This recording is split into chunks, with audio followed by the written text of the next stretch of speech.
Il existe des vérités qui, lorsqu'elles sont révélées, bouleversent l'âme, réorientent toute une vie et redonnent à la foi sa profondeur originelle. Parmi ces vérités se trouve une priorité divine que Dieu n'a jamais laissée au hasard ni enveloppée d'ambiguïté.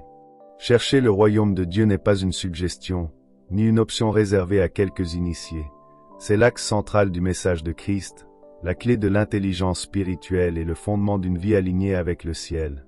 Comprendre comment chercher ce royaume, c'est apprendre à vivre avec justesse, discernement et fécondité spirituelle. Il est impossible d'accomplir un commandement si l'on ignore comment le mettre en pratique. Dieu, dans sa sagesse parfaite, ne donne jamais d'instructions sans en révéler le sens à ceux qui le désirent sincèrement. La priorité divine n'est ni mystérieuse ni cachée à ceux qui cherchent, elle n'est pas un sujet de supposition ni même de prière, car elle est déjà révélée. La notion de priorité éclaire l'orientation de notre temps, de notre énergie, de nos talents et de nos forces. Lorsqu'un homme connaît ce que Dieu attend de lui, il marche avec assurance, sans dispersion, sans perte inutile. Le message de Jésus fut un et unique. Dès le commencement de son ministère, il proclama avec autorité l'urgence d'un changement intérieur, car le royaume des cieux s'était approché. Ce message ne varia jamais. Tout ce qu'il enseigna par la suite n'était qu'une déclinaison, une révélation progressive de cette réalité centrale, le royaume de Dieu. Dans son enseignement, Jésus s'attacha à révéler non seulement l'existence du royaume, mais surtout sa valeur, sa nature et les lois qui le gouvernent. Il le fit souvent au moyen de paraboles, non pour obscurcir la vérité, mais pour la réserver à ceux dont le cœur était disposé à la recevoir. Lorsque Jésus parla du semeur et des différentes terres, il ne décrivait pas simplement des réactions humaines, mais la manière dont le royaume agit et se déploie. Le royaume est une semence. Il exige une terre préparée, un cœur ouvert, un esprit attentif. Les disciples, bien qu'exposés quotidiennement à cet enseignement, furent troublés par cette méthode. Ils s'interrogèrent sur le choix des paraboles, car ni eux ni la foule ne saisissaient pleinement le sens caché derrière ces images. La réponse de Jésus fut saisissante. Il déclara que la connaissance des mystères du royaume était accordée à certains et non à d'autres.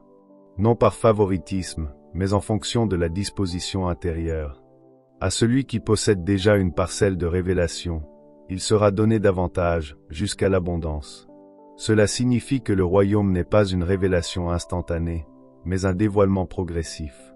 Plus un homme désire comprendre, plus Dieu se révèle à lui. Chaque lumière reçue ouvre la porte à une lumière plus grande encore. Cette dynamique spirituelle accompagne toute une vie de foi authentique. À l'inverse, celui qui refuse de chercher, qui ne désire pas comprendre, demeure dans l'obscurité. Dieu ne force jamais la révélation. Il est trop pur pour imposer la vérité à un cœur indifférent. Ce que l'homme ne demande pas, Dieu ne le révèle pas. Et plus grave encore, celui qui croit savoir sans chercher réellement voit même ce qu'il pense posséder lui être retiré. L'ignorance spirituelle n'est pas seulement une absence de connaissance, elle devient un enfermement lorsque l'orgueil s'y mêle. C'est pourquoi Jésus déclara heureux ceux dont les yeux voient et dont les oreilles entendent. Voir et entendre quoi? Les mystères du royaume. Il affirma que recevoir cet enseignement était un privilège exceptionnel, une bénédiction que beaucoup avant eux n'avaient jamais connue. Des prophètes, des patriarches, des hommes justes ont cru, ont marché par la foi, mais sans comprendre pleinement ce que Dieu préparait. Ils ont obéi sans saisir la structure du royaume, avançant dans la confiance plutôt que dans l'intelligence spirituelle. Aux disciples, et à tous ceux qui marchent dans leurs traces, Jésus fit une promesse, celle de ne pas demeurer dans l'ombre.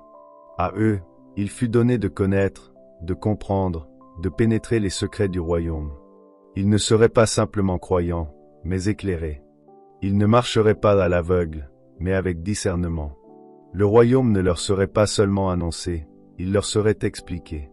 Chercher le royaume, c'est donc rechercher la compréhension des lois spirituelles qui gouvernent la volonté de Dieu. C'est désirer la révélation plus que l'information, la transformation plus que la tradition.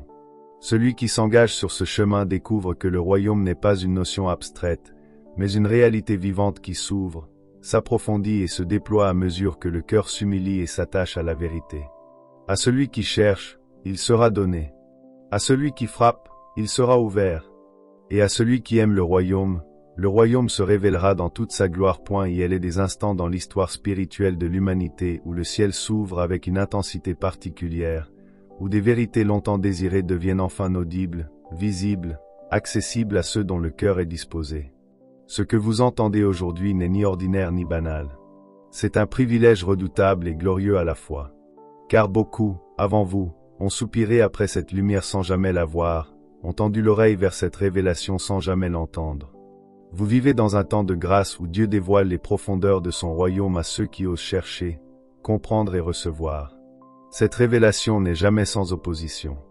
Enseigner la vérité du royaume n'a jamais été un chemin confortable. Même les serviteurs les plus fidèles ont été éprouvés par la peur d'être mal compris, jugés ou rejetés. Les persécutions les plus virulentes ne sont pas venues des païens, mais souvent des cercles religieux eux-mêmes. Ceux qui prétendaient défendre Dieu furent parfois les premiers à s'opposer à ce qu'il révélait. L'histoire spirituelle nous montre que plus la révélation est profonde, plus la résistance est féroce. La critique, le harcèlement et la remise en question de l'autorité spirituelle accompagnent souvent ceux qui osent toucher aux fondements véritables du royaume. Dieu, dans sa sagesse, ne retire pas toujours l'opposition. Il utilise parfois cette pression pour préserver l'humilité de ceux à qui il confie une révélation exceptionnelle. Plus un homme s'approche de la vérité, plus il découvre que la première résistance ne vient pas du monde, mais de la religion vidée de révélation. Ainsi en fut-il pour Jésus, ainsi en fut-il pour ses serviteurs, et ainsi en est-il encore aujourd'hui. La grâce de Dieu ne consiste pas à supprimer les critiques, mais à donner la force de demeurer ferme au milieu d'elles. Jésus déclara que des prophètes et des hommes justes avaient désiré voir et entendre ce que ses disciples recevaient, sans jamais y accéder. Ces géants de la foi ont cru, obéi, marché avec Dieu, mais sans comprendre pleinement le royaume. Ils pressentaient une réalité, sans en saisir les lois. Le message du royaume n'était pas réservé à leur génération. Il était destiné à un temps précis, à un peuple préparé, à des cœurs capables de recevoir l'explication et non seulement la promesse. Cela signifie que la génération appelée à comprendre le royaume vit dans un privilège sans précédent. Même parmi ceux qui ont suivi Jésus de près, certains n'ont pas saisi la nature véritable du royaume, le réduisant encore à un système politique ou à une domination visible. Le royaume de Dieu ne se révèle pas par la proximité physique avec le Christ, mais par l'intelligence spirituelle accordée à ceux qui cherchent à comprendre. Lorsque Jésus expliqua la parabole du semeur, il révéla une vérité d'une puissance redoutable. La semence n'est pas un message quelconque, elle est la parole du royaume. Et cette parole possède une valeur telle que l'ennemi en personne intervient lorsqu'elle est semée. Non pas un esprit inférieur, mais l'adversaire lui-même, car il sait que la compréhension du royaume libère l'homme de toute domination. Tant que la parole n'est pas comprise, elle peut être arrachée sans résistance. Ce que l'ennemi craint, ce n'est pas l'émotion, ni la ferveur passagère, ni même la religiosité. Ce qu'il redoute par-dessus tout, c'est la compréhension. Vous pouvez entendre 1000 messages, fréquenter des assemblées, être touché émotionnellement, sans jamais devenir libre. Mais le jour où vous commencez à comprendre le royaume, son autorité sur votre vie s'effondre. Voilà pourquoi l'ennemi cherche à distraire, à endormir, à rendre superficiel. Il préfère une foi agitée qu'une foi éclairée. Il préfère une religion bruyante qu'une compréhension silencieuse mais profonde. Jésus affirme qu'à chaque fois que le royaume est enseigné, 4 types de cœurs sont présents. Tous entendent, mais tous ne comprennent pas. Certains laissent la parole rebondir sur la dureté intérieure. D'autres reçoivent avec enthousiasme, mais sans profondeur, recherchant l'émotion plutôt que la transformation. Peut seulement permettre à la semence de s'enraciner pleinement et de produire du fruit durable. La question n'est donc pas d'être présent, mais d'être disposé. La révélation du royaume exige une décision intérieure, celle de ne pas se contenter d'entendre, mais de comprendre. Comprendre est un acte spirituel. C'est une posture du cœur, une quête sincère, un refus de la superficialité. Celui qui comprend entre dans une nouvelle dimension de liberté, de responsabilité et d'autorité spirituelle. Le royaume cesse alors d'être un concept lointain pour devenir une réalité vivante, agissante, transformatrice. Aujourd'hui encore, Dieu cherche des hommes et des femmes qui ne se contentent pas d'écouter, mais qui désirent ardemment comprendre. Car à cela, il est donné de connaître les mystères du royaume, et cette connaissance change une vie pour l'éternité. Il existe une faim que rien de superficiel ne peut rassasier, une soif que ni le bruit, ni l'agitation, ni l'excitation religieuse ne peuvent apaiser. Le royaume de Dieu ne se révèle pas à ceux qui cherchent des sensations, mais à ceux qui aspirent à la transformation. Trop souvent, l'homme confond l'émotion avec la révélation, le frisson avec la compréhension. Pourtant, le royaume ne se manifeste pas dans la sueur ni dans le tumulte, mais dans la profondeur d'un cœur préparé, humble et attentif. Il y a des personnes qui ne recherchent que l'intensité du moment, crier, courir, se dépenser, repartir vidées mais sans avoir grandi. Elles restent à la surface, incapables de plonger dans les vérités éternelles. Leur sol est peu profond. D'autres écoutent avec enthousiasme, acquiescent à chaque parole, mais dès que la réunion s'achève, tout s'évanouit. Les soucis de la vie reprennent le dessus, les responsabilités, les inquiétudes, les priorités terrestres étouffent la parole reçue. Ils sont d'accord avec la vérité, mais ils ne lui obéissent pas. Ils savent ce que Dieu demande, mais choisissent malgré tout de s'en remettre à leurs propres préoccupations. Et puis, il y a ce dernier groupe, celui que le ciel recherche avec ferveur. Des cœurs semblables à une terre riche, profonde, préparée à l'avance. Des hommes et des femmes qui ne viennent pas par habitude, mais avec une attente réelle, un esprit déjà arrosé par la prière, prêt à recevoir la semence divine. Lorsque la parole du royaume atteint ses cœurs, elle ne tarde pas à germer. Elle prend racine immédiatement, elle grandit, elle transforme. Même pendant que l'enseignement se poursuit, quelque chose change à l'intérieur. Et lorsqu'ils repartent, leur vie porte un fruit visible, tangible, irréfutable. La preuve qu'ils ont compris. Car tout se résume à cela, comprendre le royaume. Voilà la clé de la priorité divine. Dieu n'a jamais caché ce qui était le plus important à ses yeux. Il l'a proclamé clairement. Il a invité l'homme à ne plus vivre dans l'anxiété permanente, à ne plus laisser son cœur être consumé par la peur du lendemain, par les besoins matériels ou par les incertitudes de la vie. Il a donné une directive simple, mais exigeante: cherchez d'abord le royaume de Dieu et sa justice. Tout le reste n'est pas supprimé, mais ajouté. Chercher d'abord signifie qu'il existe d'autres choses qui réclameront votre attention. Vos ambitions, vos responsabilités, vos projets, vos passions tenteront de rivaliser avec cette priorité. Mais Dieu appelle à un recentrage radical, orienter toute son énergie, toute sa vision, toute sa force vers une seule réalité centrale. Le royaume d'abord. Voilà la priorité absolue. Pas une priorité parmi d'autres, mais la première, celle qui ordonne toutes les autres. Chercher n'est pas un mot passif. Chercher implique une action délibérée. On ne découvre pas les secrets du royaume par hasard. Ils ne s'obtiennent ni par accident ni par simple exposition occasionnelle. Chercher signifie poursuivre avec intention, persévérance et constance. Chercher signifie étudier, approfondir, méditer. La compréhension du royaume ne naît pas d'une écoute sporadique, mais d'une quête continue. L'enseignement n'est que le point de départ. Il doit éveiller la faim, susciter la soif, pousser chacun à creuser plus loin, à s'immerger personnellement dans la vérité. Chercher signifie également explorer. Le royaume de Dieu est vaste, riche, multidimensionnel. Il possède ses lois, sa culture, son économie, son gouvernement, ses principes relationnels et ses valeurs éternelles. Explorer le royaume, c'est accepter d'entrer dans une aventure spirituelle sans limite, où chaque pas révèle une nouvelle profondeur. Plus l'on avance, plus Dieu dévoile, et plus la priorité divine devient évidente, le royaume avant tout. Enfin, chercher signifie comprendre. Et c'est là que se situe le combat le plus intense. L'ennemi ne craint pas l'activité religieuse tant qu'elle demeure dépourvue d'intelligence spirituelle. Il tolère la poursuite, l'étude et même l'exploration, tant que l'homme n'atteint pas le point décisif, la compréhension. Car rien n'appartient réellement à un homme tant qu'il ne peut pas dire avec certitude « j'ai compris ». Entre le moment où la parole est entendue et celui où elle est comprise, une lutte invisible s'engage. L'objectif est clair, empêcher la révélation de s'ancrer. Mais lorsque la compréhension s'installe, le royaume cesse d'être un concept et devient une réalité vivante.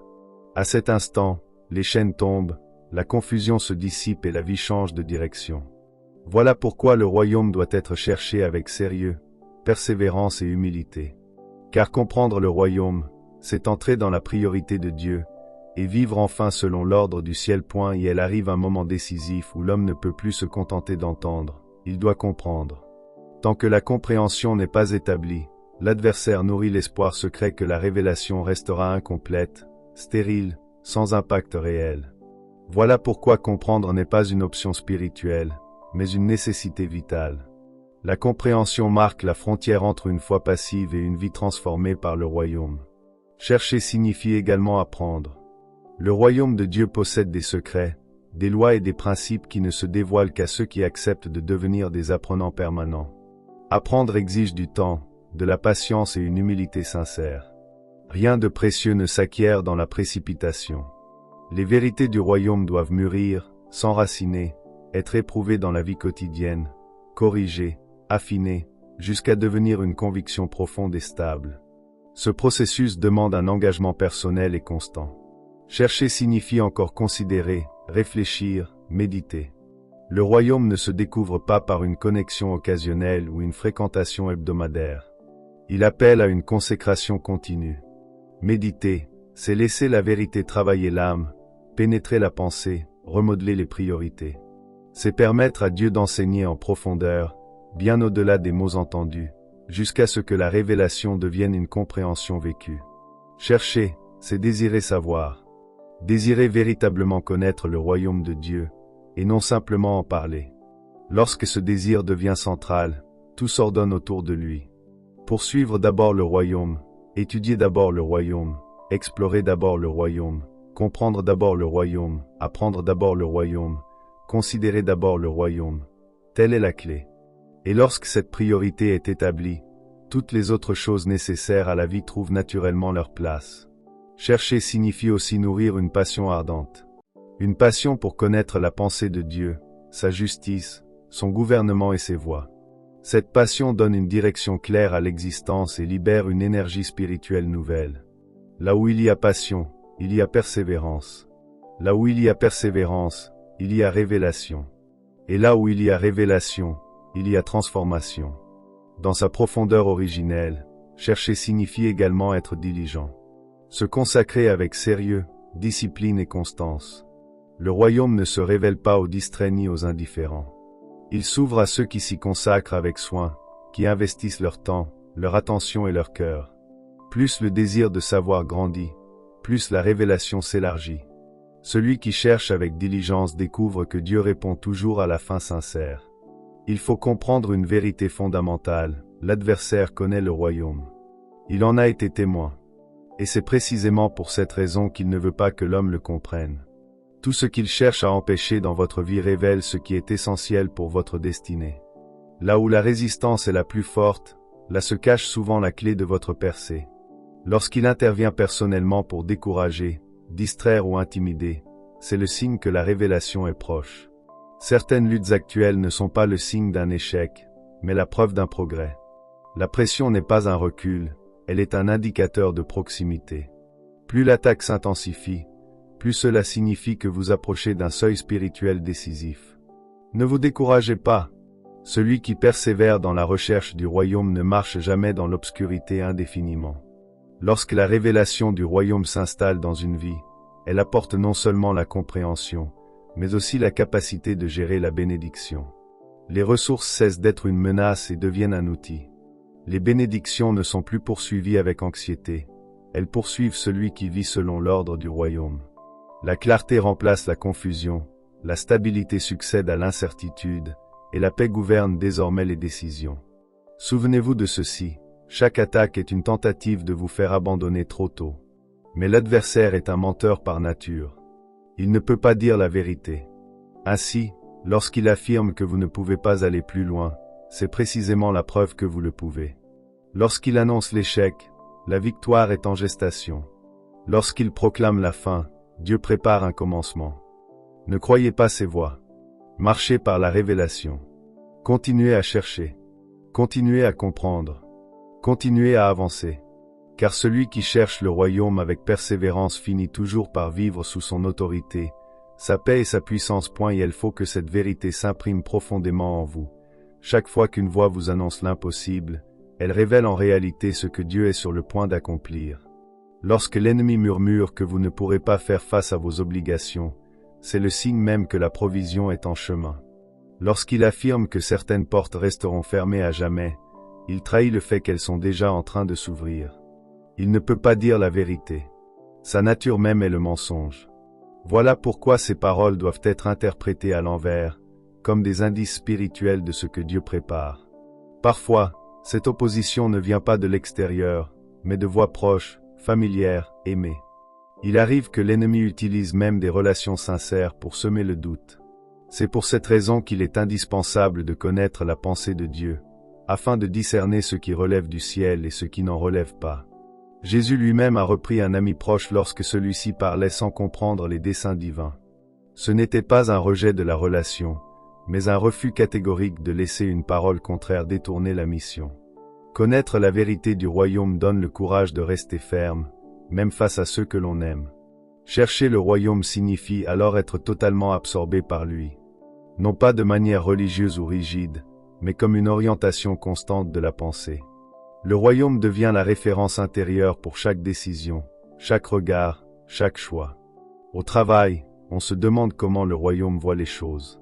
Dans la vie quotidienne, on se demande comment le royaume agit, parle, décide. Tout est filtré par cette réalité supérieure. C'est ainsi que la vie s'ordonne, que les priorités se clarifient et que la paix s'installe. Être absorbé par le royaume, c'est aussi laisser cette vision façonner les relations, les projets et même les désirs du cœur. Ce n'est plus l'apparence, l'émotion ou la pression sociale qui guide les choix, mais la compatibilité avec la culture du royaume. Quand le royaume devient la mesure, la vie cesse d'être fragmentée. Elle retrouve son unité, sa cohérence, sa direction. Jésus a fait une promesse simple et irrévocable. Lorsque vous cherchez, Dieu ajoute. Vous poursuivez, il pourvoit. Vous persévérez, il multiplie. La responsabilité de l'homme est la recherche sincère. La responsabilité de Dieu est l'addition surnaturelle. Plus le royaume est placé en premier, plus le ciel s'engage à soutenir, à établir et à surprendre. Comprenez bien ce que signifie, premièrement. Cela désigne la priorité absolue, ce qui vient avant tout le reste, ce qui possède la plus grande valeur. Chercher premièrement le royaume, c'est décider que rien n'est plus important, rien n'est plus urgent, rien n'est plus précieux. C'est établir le royaume comme l'intérêt principal de la vie. Et lorsque l'homme fait du royaume sa priorité, Dieu fait de cet homme sa priorité. Il arrive alors un changement profond. On ne vit plus dans l'incertitude, ni dans l'attente anxieuse d'une bénédiction aléatoire. Les suppositions cessent. Les conjectures disparaissent. La vie devient prévisible dans la paix, car elle repose sur une promesse fiable. Lorsque l'homme fait ce que Dieu demande, Dieu fait ce qu'il a promis. Ce n'est plus une espérance fragile, mais une assurance tranquille. Dieu désire libérer son peuple du stress inutile, de la peur du lendemain et de la pression constante. Il appelle chacun à se recentrer sur ce qui compte réellement. Lorsqu'on se concentre sur le royaume, les solutions viennent à la rencontre de l'homme. Ce qui semblait hors de portée devient accessible. Ce qui paraissait impossible se met en mouvement. Dieu ajoute souvent de manière inattendue, surprenante, parfois même débordante. Les bénédictions du royaume ne sont pas maigres ni timides. Elles dépassent, elles submergent, elles surprennent. Dieu ne se contente pas de combler un manque, il révèle son abondance. Et cette abondance n'est pas donnée pour égarer, mais pour établir, stabiliser et manifester la gloire du royaume dans la vie quotidienne. Entendez bien ceci, lorsque le royaume est placé en premier, Dieu agit avec rapidité et précision. Les retards prennent fin, les blocages se lèvent, les saisons changent. Ce qui ne fonctionnait pas auparavant trouve soudain son alignement, non parce que les circonstances ont changé, mais parce que l'ordre divin a été restauré.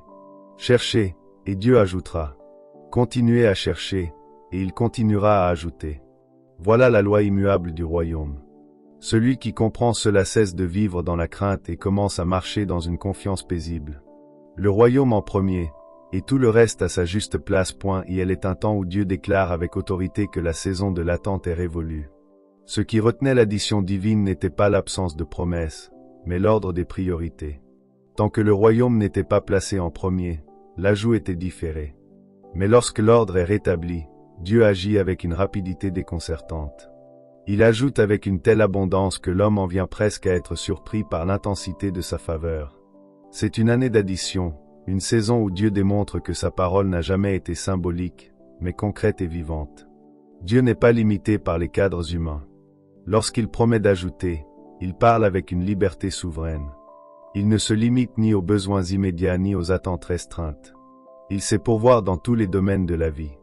Et s'il parle de maison, de ressources et de stabilité dans cette vie, ce n'est pas pour attacher le cœur aux choses matérielles, mais pour révéler sa fidélité envers ceux qui placent son royaume au centre. Chercher le royaume ne diminue rien, cela ouvre l'accès à tout ce qui est nécessaire. Cependant, cette recherche ne peut être déléguée. Personne ne peut chercher le royaume à votre place. La révélation ne se transmet pas par procuration. Il ne suffit pas d'être proche de quelqu'un qui comprend, chacun doit recevoir pour lui-même.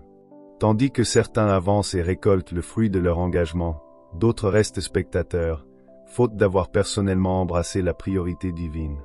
Le royaume se cherche individuellement, avec un cœur sincère et déterminé. Lorsque l'âme s'écrie « Je veux te connaître, je veux te poursuivre, je veux comprendre », Dieu répond toujours. Il appelle à avancer encore, à aller plus loin, à ne pas s'arrêter à la première révélation. Et lorsque cette quête devient le centre de la vie, les chaînes tombent, les limitations s'effacent et des changements rapides s'opèrent.